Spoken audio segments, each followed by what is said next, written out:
یه جوری میای میری انگار که دیرته، عذاب دادن منم جزئی از تقدیرته. میونه همه ی اخم دلبریتم میکنی، دلو دورش میکنی، گاهی هم نزدیکته. شب پر ستاره ای تو کوچمون پهن باشه، از پنجره نگام کنی وقتی دلم تنگ باشه. جای بد بودم با این دل دیوونه میدونی، مهربون باش فکر نمی کنم دلت سنگ باشه. چی میشه رد بشی از کوچمون، یه نگاهی کنی ابرو کمون.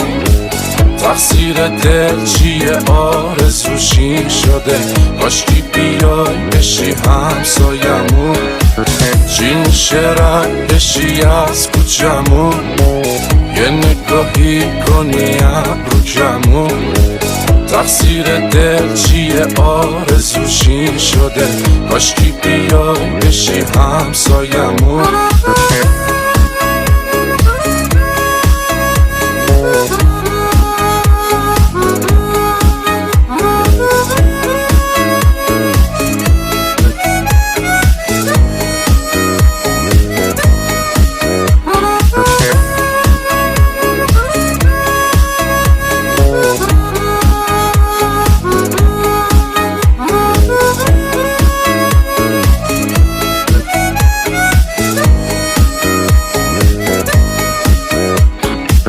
گلگلی پیرن تو شال قرمز رو سهره، تک تک اون قدمات حتی روم با رفتن، همشون فانتزیای شب و روز من شدن.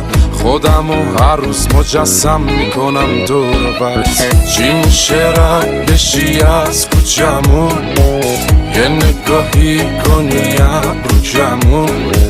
تقصیر دل چیه آرزوشی شده، کاشکی بیای بشی همسایمون. چی میشه رد بشی از کوچمون، یه نگاهی کنی ابرو کمون. تقصیر دل چیه آرزوشی شده، کاشکی بیای بشی همسایمون.